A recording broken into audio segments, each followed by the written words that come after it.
เมื่อกล่าวถึงเจ้าเพชรสลัดหลายคนก็จะนึกถึงบุคคลที่มีความเก่งกาจสามารถเรื่องวิสาเวทมนต์โดยเฉพาะแม่นคนรุ่นเก่าที่จะนิยมติดรูปเจ้าเพชรสลัดไว้ที่เรือนของตนโดยเชื่อว่าช่วยป้องกันพูดผีวิญญาณ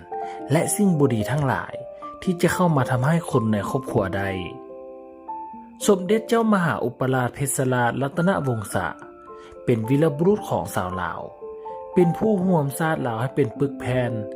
และยังเป็นผู้จัดตั้งรัฐบาลลาวอิสระเพื่อปลดปล่อยประเทศลาวออกจากการปกครองของฝรั่งและรวมแผ่นดินลาวทั้งหมดให้เป็นอันหนึ่งอันเดียวกันในช่วงหลังสงครามโลกครั้งที่สองเจ้าเพชรสลัดประสูติที่พระราชวังเวียงแก้วหรือตำหนักวังหน้าปัจจุบันถูกเปลี่ยนมาเป็นโรงแรมเดอะแกรนด์หลวงพระบางที่นครหลวงพระบาง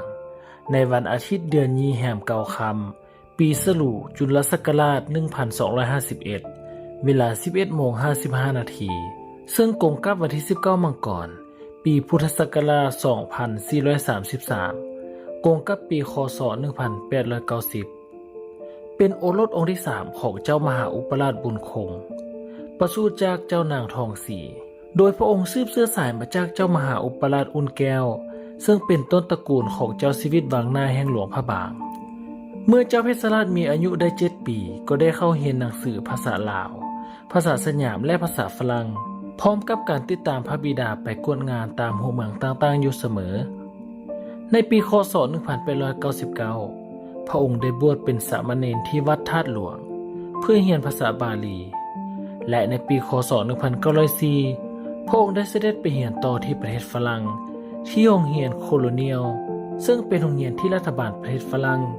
สร้างตั้งขึ้นเพื่ออบรมผู้ที่จะไปเป็นข้าราชการปกครองในประเทศหัวเมืองขึ้นต่างๆทั่วโลกต่อมาได้เข้าเรียนที่โรงเรียนมัธยมมงเตเยอร์แผนกวิทยาศาสตร์และภาษาอังกฤษเพื่อฝึกภาษาอังกฤษในระหว่างปิดภาคเรียนพระองค์ได้ข้ามไปพักอยู่ประเทศอังกฤษและได้อาศัยอยู่กับมิสเตอร์เลนอาจารย์สอนดาราศาสตร์จึงให้ได้พระองค์เกิดความสนใจในทางดาราศาสตร์และโหราศาสตร์ตั้งแต่นั้นเป็นต้นมาพระองค์ยังได้เป็นคนที่แต่งหลักการคำนวณปฏิทินลาวไว้นำอีกหลังจากนั้นก็ได้ศึกษาต่อที่โรงเรียนมัธยมเซนต์หลุยส์ถึงปี 1910 และก็ได้เสด็จกลับมาบวชเป็นพระภิกษุสงฆ์ที่วัดหนองสระแก้วตามประเพณีเมื่อลาสิกขาแล้วก็ได้เข้ารับราชการเป็นผู้ห้างหนังสืออยู่ที่กองคลังหลวงพระบางเจ้าเพชรสลัดเป็นเจ้ามหาอุปราชเพียงพระองค์เดียวในประวัติศาสตร์ของประเทศลาวสมัยใหม่ที่ประเทศลาวยังเป็นพระราชอาณาจักรลาวและได้ดำรงตำแหน่งเป็นนายกรัฐมนตรีของราชอาณาจักรในช่วงปีคศ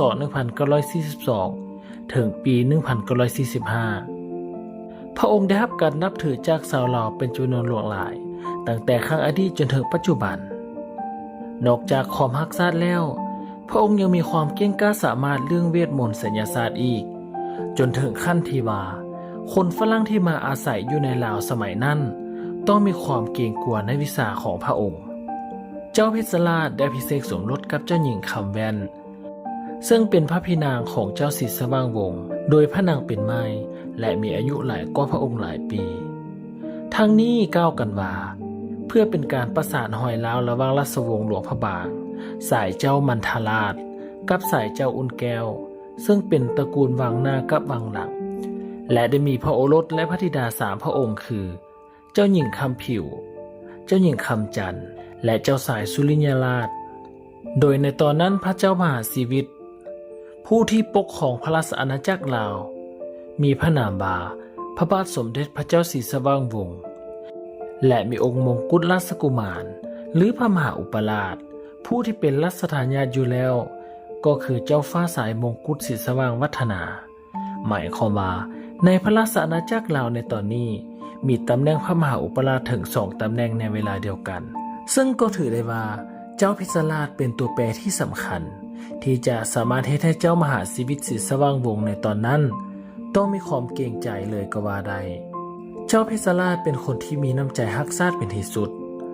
ในช่วงสงครามโลกครั้งที่ 2ประเทศฝรั่งอ่อนแอลงจากสงครามจึงให้เจ้าเพชรสลัดในตอนนั้นได้กดดันให้เจ้ามหาชีวิตศรีสว่างวงศ์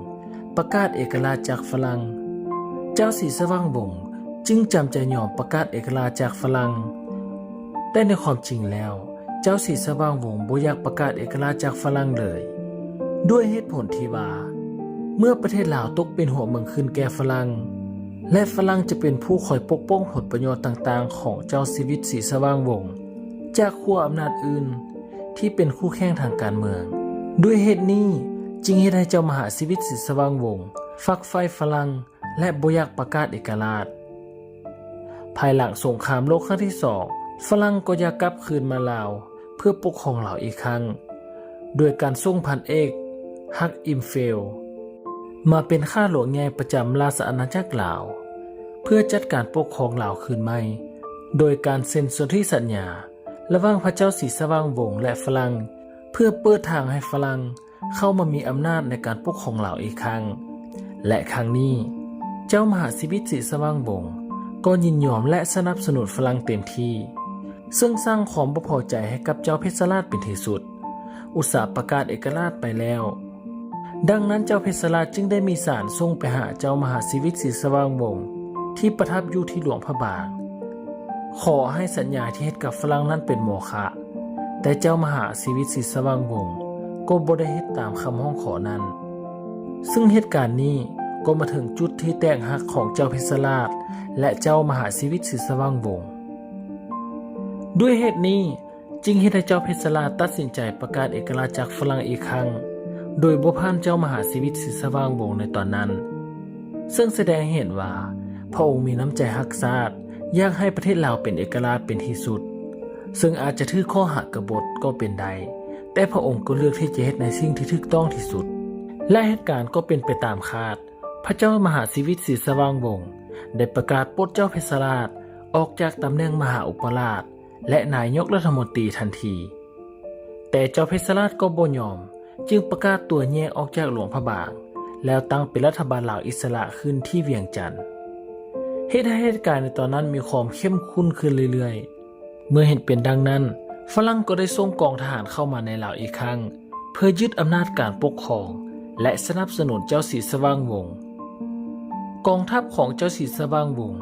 ได้ต่อสู้กับกองทัพลาวอิสระของเจ้าเพชรราชจนแตกพ่ายในปีค.ศ. 1955 เจ้าเพชรราชต้องได้ไปลี้ภัยทางการเมืองอยู่ที่ประเทศไทยพร้อมรัฐบาลลาวอิสระและประชาชนผู้รักอิสรภาพหลายพันคนเป็นเวลาถึง11 ปีมาถึงในปีค.ศ. 1947 รัฐบาลฝรั่งจึงยินยอมให้ประเทศลาวในนามพระราชอาณาจักรลาวเป็นเอกราชในเครือของสหพันธ์ฝรั่ง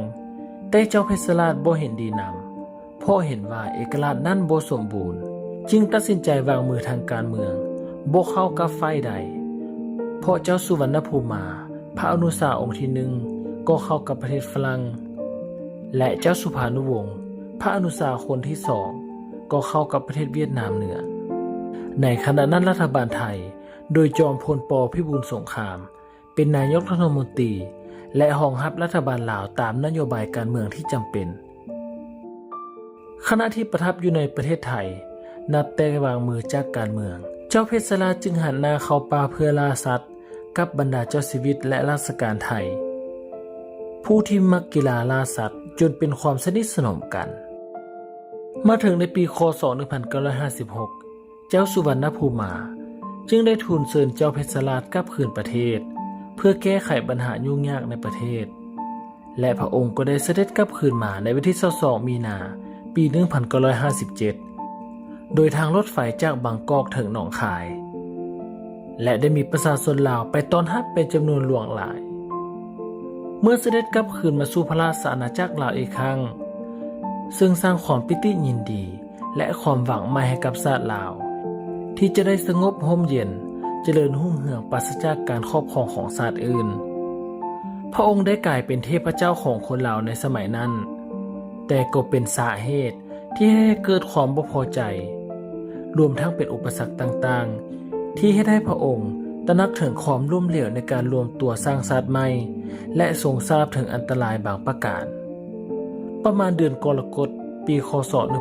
1959 พระองค์ได้มีลายพระหัตถ์หรือจดหมายถึงพระสหายที่ประเทศไทยบรรยายถึงความผิดหวังและความล้มเหลว โดยรับสั่งว่า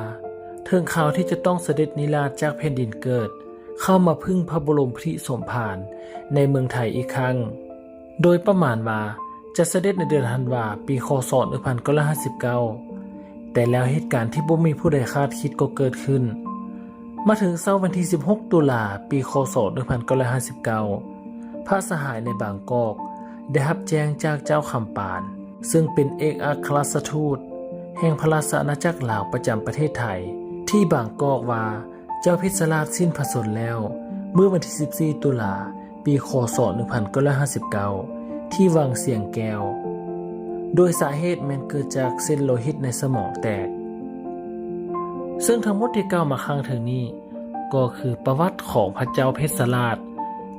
ซึ่งเป็นวีรบุรุษผู้ที่มีน้ำใจรักชาติรักเป็นอิสระและผู้ที่จะพยายามกอบกู้เอกราชของชาติจากประเทศฝรั่งถ้าท่านผู้ชมมักคลิปของเราก็อย่าลืมกดปุ่มติดตามและกดกระดิ่งด้านข้างเพื่อเป็นกำลังใจให้กับช่องของเราและเพื่อจะบ่ได้พลาดในคลิปต่อไปสำหรับมื้อนี้สบายดี